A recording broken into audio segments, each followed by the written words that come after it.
Hello student, क्या हालचाल। I hope आप सब लोग ठीक ठाक होंगे। आपका स्वागत है सॉल्यूशन के लेक्चर नंबर 6 में। इसमें हम लोग आज कुछ वेपर प्रेशर से रिलेटेड कुछ क्वेश्चन प्रैक्टिस करने वाले हैं। ठीक है, लास्ट टर्न पे देखिए एक ही क्वेश्चन प्रैक्टिस हो पाया था, ये रहा। ठीक, तो इसमें कुछ बिल्कुल बेसिक इन्फॉर्मेशन पे बेस था। अब हम कुछ थोड़ा सा बाकी सारे कॉन्सेप्ट को, जैसे रिलेटिव लोअरिंग वेपर प्रेशर, कुछ इस तरीके से अलग अलग टर्म को यूज करके इस पे 2-3 क्वेश्चन प्रैक्टिस करने वाले हैं। देखिए, फिजिकल केमिस्ट्री में जितना आप क्वेश्चन प्रैक्टिस करेंगे उतना आपको फॉर्मूले याद होंगे और फॉर्मूले को और अच्छे से आप रिलेट कर पाएंगे। क्या बात समझ में आ रही है? अब बहुत सारी बातें हो गई। अब आप तुरंत वीडियो को पॉज करिए और इस क्वेश्चन को प्रैक्टिस करने की कोशिश करिए। अगर आप ईमानदारी से पहले का लेक्चर पढ़ रखे हैं तो आप ये सारे क्वेश्चन बहुत आसानी से कर ले जाएंगे। ठीक, आई होप आप सबने कर लिया होगा। अब मैं इसका सलूशन आपको प्रोवाइड कर रहा हूँ। देखिए, किसी क्वेश्चन को सॉल्व करने से ज़्यादा बेहतर है कि आप उसको समझ पाएँ कि एक्चुअल में क्या वो जो प्रॉब्लम है, क्या ये जो क्वेश्चन है ये आपको समझ में तो आ रहा था कि ये पूछना क्या चाह रहा है, क्या वैल्यू दी हुई है, इसका इम्पोर्टेंस क्या है। ये सारी चीज़ें आपके ब्रेन में चलनी चाहिए ताकि तभी आप पूरे कॉन्सेप्ट को अच्छे से समझ पाएँ। ठीक है, चलिए अब हम बात करते हैं। यहाँ पे सबसे पहले बात हो रहा है relative lowering vapour pressure of an aqueous solution containing non volatile solute is a. देखिए, इसमें 2-3 चीज़ें ध्यान रखनी है। रिलेटिव लोअरिंग वेपर प्रेशर, देखिए relative lowering vapour pressure of an aqueous solution. Aqueous solution मतलब जिसमें पानी का सोल्यूशन हो, वाटर का सोल्यूशन हो, वाटर एक सॉल्वेंट हो, जिसमें एक नॉन वोलेटाइल सॉल्यूट मिलाया गया है, ऐड किया गया है। और रिलेटिव लोअरिंग वेपर प्रेशर उस सोल्यूशन की क्या है, ये देखिए वैल्यू दी हुई है, नॉन वोलेटाइल मिलाया गया है। ठीक है, जिस ये कौन से सिस्टम का सॉल्यूशन है?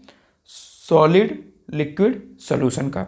ठीक है, चलिए अब हम कैसे सोचेंगे। सबसे पहले रिलेटिव लोअरिंग वेपर प्रेशर कितना दिया हुआ है? 0.025, ये गिवन है। ठीक, पूछा क्या जा रहा है? सबसे first part, mole fraction of a solvent. Mole fraction of a solvent, क्या सॉल्वेंट पूछा जा रहा है तो क्या हम ऐसे लिख लें एक्स सॉल्वेंट या फिर एक्स बी मान लें? क्योंकि हम लोग कन्वेंशन मान चुके हैं एक इसको सॉल्वेंट को, तो ये सॉल्वेंट ही पूछा जा रहा है। तो एक्स ए किसके लिए? सॉल्वेंट के लिए, या फिर ए किसके लिए? सॉल्वेंट के लिए, बी किसके लिए? सॉल्यूट के लिए। तो एक्चुअल में जो रिलेटिव लोअरिंग वेपर प्रेशर होता है ये किसके बराबर होता है? सॉल्यूट के मोल फ्रैक्शन के, यानी एक्स सॉल्यूट इसके बराबर होता है। और ये एक्स बी के बराबर है। एक्स बी क्या था? सॉल्यूट था। ठीक है, रिलेटिव लोअरिंग वेपर प्रेशर का फॉर्मूला क्या था? देखिए, P not A minus P S by P not a.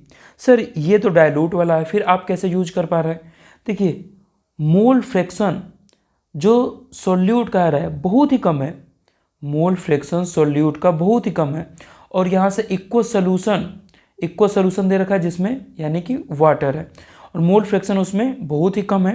तो कहीं ना कहीं ये डाइल्यूट सोल्यूशन जैसा है, तो इस वजह से डायरेक्ट हम पी नॉट ए वाला फॉर्मूला यूज कर रहे हैं। यहाँ पे ए यूज करना है, इक्वल टू एक्स बी, ये पीछे के फॉर्मूले हैं और यही कुछ बेसिक फॉर्मूले जो आपको याद होने चाहिए। तो चलिए अब क्या होगा, तो क्या फिर अगर हमें एक्स ए कैलकुलेट करना है तो क्या 1 माइनस एक्स बी कर दें? अरे क्या बात क्लियर हो रही है?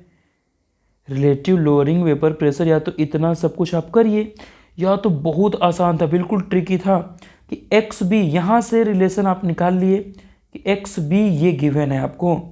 अब आपको क्या करना है? सर ये वाला रिलेशन कैसे लिखा हूँ मैं? देखिए, क्या मोल फ्रैक्शन का sum X A plus X B equal to 1 होता है? हमेशा मोल फ्रैक्शन का सम 1 ही होता है। तो अगर X A plus X B equal to 1 है तो X A equal to 1 minus X B हो जाएगा, और एक्स बी आपको मिल चुका है। कितना आसान है, बिल्कुल बच्चों जैसा। देखिए तो X A equal to 1 minus 0.25, ये लगभग कितना आ जाएगा 0.975, ये लगभग इतना आ जाएगा। क्या करना था इसमें, कुछ भी नहीं करना था। चलिए अब सेकेंड पार्ट देखते हैं। हाँ ये थोड़ा देखिए अच्छा क्वेश्चन है। मोलेलिटी ऑफ अ सोल्यूशन, हम सोल्यूशन के बेसिक टर्म को भी इसमें, कॉन्सेंट्रेशन के जो बेसिक टर्म है उनको भी इंक्लूड कर रहे हैं। अब देखिए मोलेलिटी निकालना है तो कैसे कर सकते हैं। अब यहाँ से आपका रिवीजन भी होगा कि एक्चुअल में मोलेलिटी क्या होती थी। तो सबसे पहले मोलेलिटी बता दीजिए तो weight of solute upon molecular weight of solute into weight of solvent into 1000। ये कुछ ऐसा होता था। अरे ये मोलिलिटी होता था ना, मोल solute upon weight of solvent. ये एक ऐसा कॉन्सेंट्रेशन का टर्म है जिसमें नीचे में सॉल्वेंट का वेट आता है। अरे ऐसे ही तो कुछ हम लोग कर रहे थे, यही तो मोलरिटी होती है। अब इसी को देखिए, मोल ऑफ सॉल्यूट को वेट अपॉन मोलिकुलर वेट, मोल हो गया। वेट ऑफ सॉल्वेंट केजी में था, तो इसको ग्राम में करने के लिए, जैसे ये केजी में होता है, इसको ग्राम में करने के लिए ऊपर 1000 से मल्टीप्लाई कर दिए थे, ये वैल्यू थी। चलिए अब क्या करते हैं, रिलेटिव लोअरिंग वेपर प्रेशर, यही एक हमें डाटा दे रखा है। जैसे हमें क्या दे रखा है, P not A minus P not S by P not A equal to, क्या हम लोग यन बी बाई यन ए यही पढ़े थे। अब हम लोग इसको और क्या लिख सकते हैं, P not A minus P not S by P not A. N B by N A को क्या लिखा जा सकता है, mole of B upon mole of A. Mole of B मतलब mole of solute upon mole of A मतलब mole of solvent. तो अब देखिए, मोल ऑफ सोल्यूट ऊपर एन बी को क्या weight of molecular weight B का हो गया। अब नीचे wait of A upon molecular, इसके नीचे आ जाएगा मॉलिक्यूलर वेट ऑफ ए। तो क्या इसको ऊपर लिख दें, तो मॉलिक्यूलर वेट ऑफ ए। अरे क्या इतना बात क्लियर है। अब हमें मोलेलिटी चाहिए, तो 1000 जैसा कुछ मिल जाए तो काम बन जाए हमारा। तो इसको 1000 से ऊपर भी गुणा कर दीजिए और नीचे भी 1000 से ऊपर भी मल्टीप्लाई कर दीजिए, नीचे भी, क्या कोई फर्क पड़ेगा, टोटल वैल्यू पे कोई फर्क पड़ेगा, या ये 1000 आपस में कट जाएंगे तो कोई फर्क ही नहीं पड़ा। अब ध्यान से देखिए, क्या ये वाला फॉर्मूला हमें चाहिए मोलेलिटी के लिए। तो देखिए मैं यहाँ पे दिखा रहा हूँ, ये जितना पोर्शन मैं इन सर्कल किया हूँ, क्या ये मोलेलिटी है। हाँ बिल्कुल मोलेलिटी। ध्यान से देखिए, weight of solute upon molecular weight of solute, wait of solvent into 1000, और ये किस में रहेगा अब, ग्राम में। ये अब रहेगा ग्राम में। तो अच्छा, इसको अब हम शॉर्ट करके कैसे लिख सकते हैं, क्या इसको ऐसे लिख सकते हैं, P not A minus P not S by P not A equal to molality into molecular weight of A upon 1000। ये एक अच्छा रिलेशन है, आप चाहे तो याद भी कर सकते हैं। इसको नहीं याद करना है तो क्या बेसिक कॉन्सेप्ट से में निकल गया। हाँ बिल्कुल। अब देखिए कितना आसान हो गया। अच्छा मास सर, ये मॉलिक्यूलर वेट ऑफ सॉल्वेंट कैसे मिलेगा, बहुत आसान मिल जाएगा। अरे वाटर ही तो है, इसका मॉलिक्यूलर वेट कितना होता है, 18 होता है, बस हो गया काम। चलिए ये किसके बराबर होता है, एक्स बी के, और एक्स बी क्वेश्चन में गिवन था 0.025 equal to molality into molecular weight of solvent 18 divided by 1000। तो अब यहाँ से molality equal to 1000 into 0.025 divided by 18, इसको मल्टीप्लाई कर दीजिए तो क्या 25 बाई 18, 25 बाई, क्योंकि ये 3 पॉइंट पे डेसिमल है, ये 1000 से मल्टीप्लाई करेंगे 25 बाई 18, यह आ गया आपके पास मोलिलिटी। ठीक, आई होप आपको क्वेश्चन समझ में आया होगा। ठीक है, ऐसे करना था। चलिए अब दूसरा क्वेश्चन है, दूसरे क्वेश्चन को देखिए और वीडियो को पॉज करिए, और वीडियो को पॉज करने के बाद से इस क्वेश्चन को सॉल्व करिए और फिर आंसर मैच करिएगा। ठीक है, आई होप आप सब लोग कर चुके होंगे। अब मैं इसका सॉल्यूशन प्रोवाइड करा देता हूँ आपको। फिर अब इस क्वेश्चन को समझिए, फिर से समझिए। What mass of non volatile solute, यानी ये नॉन वोलेटाइल सॉल्यूट का मास ही पूछ रहा है। क्या पूछा जा रहा है आपसे? ये पूछा जा रहा है, वेट ऑफ सॉल्यूट पूछा जा रहा है आपको, जो कि नॉन वोलेटाइल है, urea. Need to be dissolve in 100 gram of water in order to decrease vapor pressure of water by 30%। यानी जो वेपर प्रेशर है, देखिए वाटर का वेपर प्रेशर, क्या वाटर सॉल्वेंट है? बिल्कुल है, सॉल्वेंट लिक्विड है। तो क्या मैं ऐसे बोल दूं, जब ये प्योर फॉर्म में रहा होगा, प्योर रहा होगा, तो क्या ये इसका जो वेपर प्रेशर रहा होगा P0A रहा होगा, इसमें कितने की कमी आ गई? 30% की कमी आ गई। क्या बात समझ में आ रहा है? तो जो सॉल्यूट है, क्योंकि नॉन वोलेटाइल जब हम सॉल्यूट मिलाते थे तो वेपर प्रेशर में कमी आती थी, वेपर प्रेशर डिक्रीज करता था। क्यों? क्योंकि जो सरफेस एरिया होता था जहाँ पे वेपर प्रेशर, जहाँ पे हम कैलकुलेट करते थे लिक्विड का जो सरफेस एरिया होता था, कि वहाँ पे वेपर का प्रेशर कितना है, वो सरफेस एरिया कुछ सॉल्यूट के जो पार्टिकल वो कवर कर लेते थे, तो कुछ ना कुछ तो वेपर प्रेशर कमी होता था। ठीक है, तो चलिए अब इसमें हम बात करते हैं। ठीक है, तो अब देखिए यहाँ पे दिया क्या है। P0A की बात करें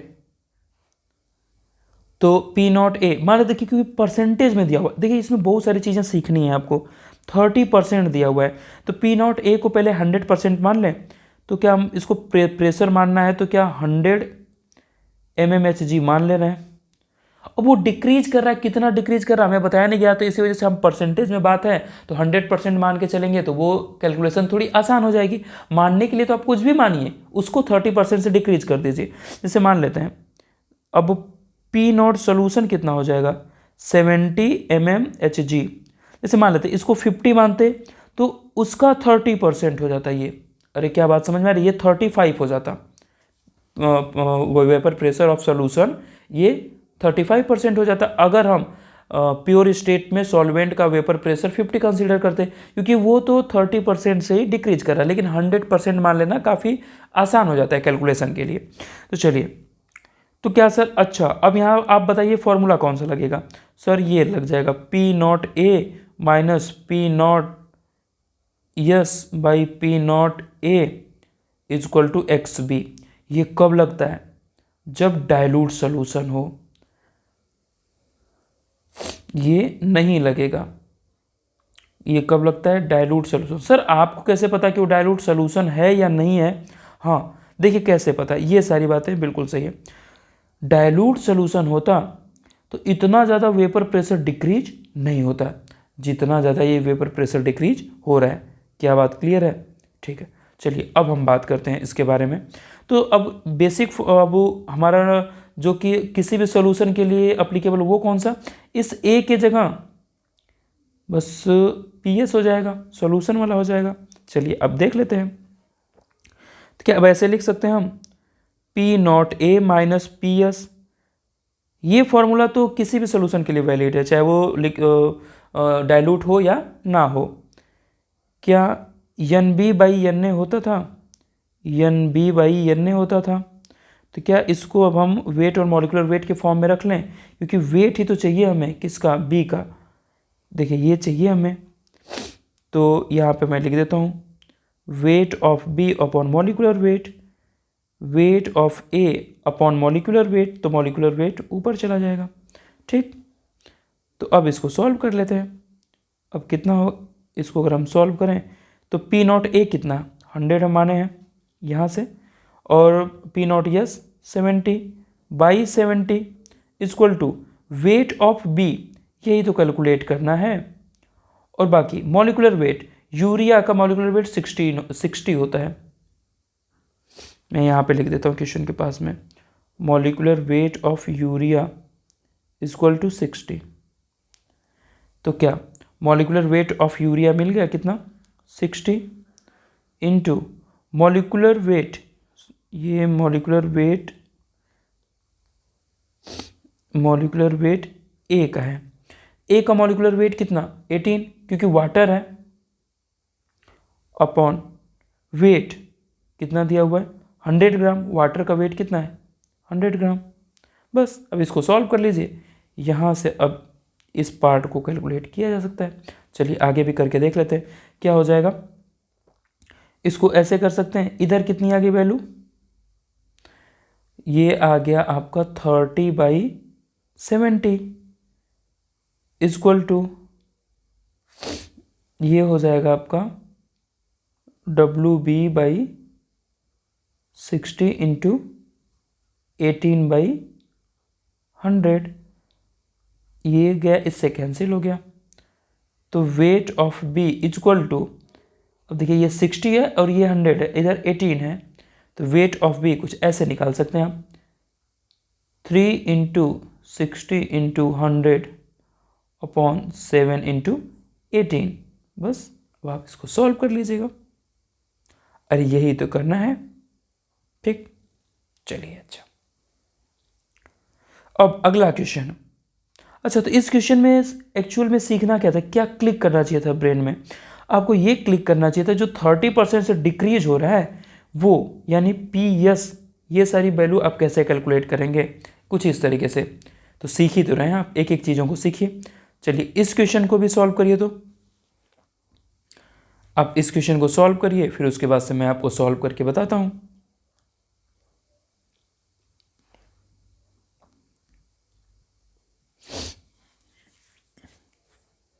चलिए आई होप आप सब क्वेश्चन को सॉल्व कर लिए होंगे।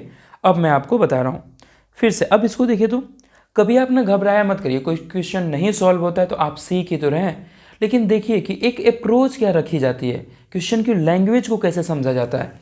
पढ़ने के लिए तो लगभग हर बच्चा पढ़ रहा होता है कि आप कॉन्सेप्ट सारे पढ़ लिए लेकिन उसको अप्लाई ही नहीं कर पा रहे हैं, सॉरी।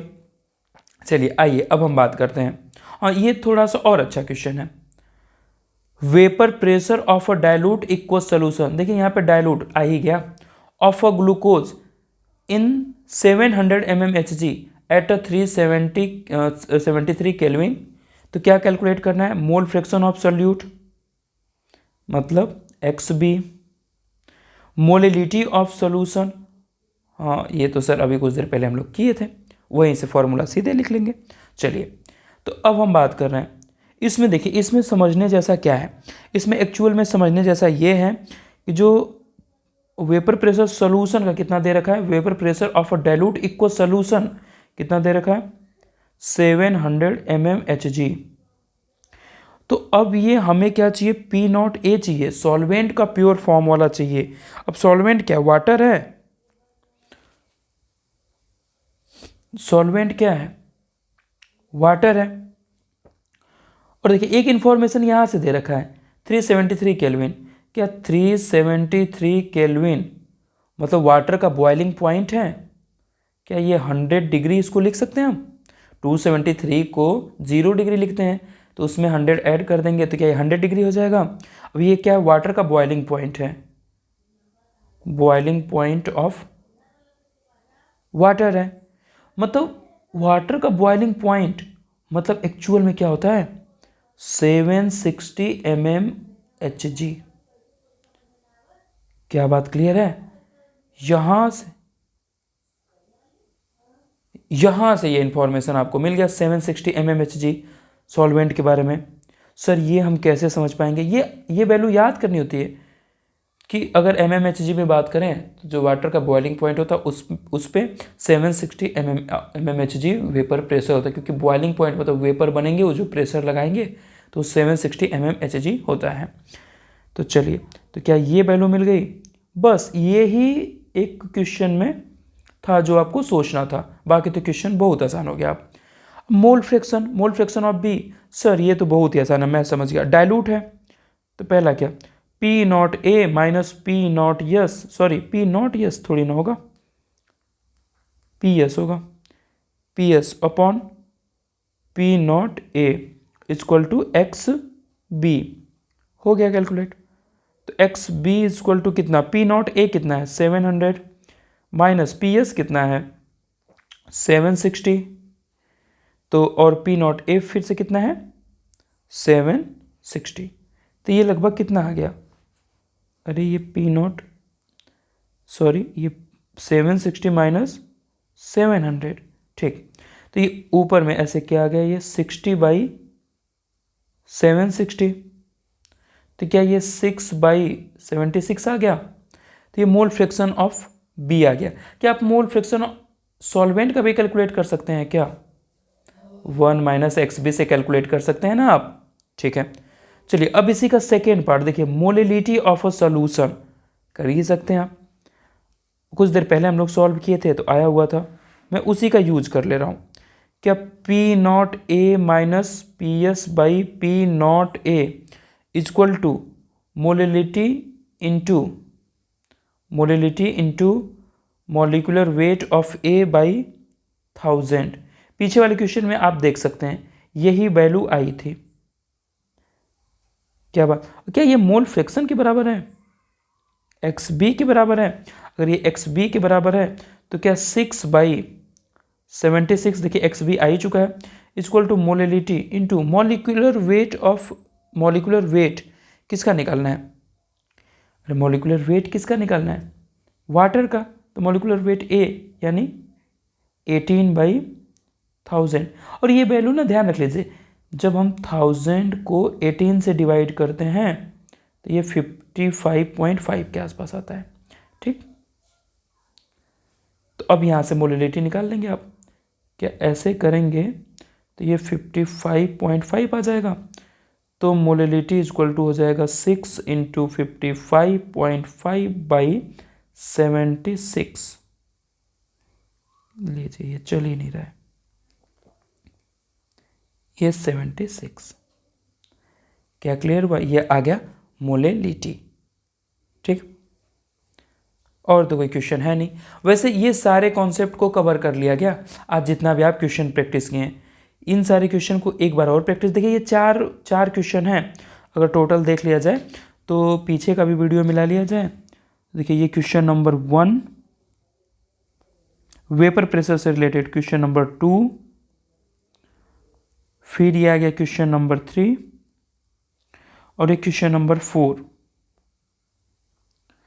इतना क्वेश्चन प्रैक्टिस कर लीजिए, आपका वेपर प्रेशर से रिलेटेड सारे कॉन्सेप्ट क्लियर हो जाएंगे, ठीक है।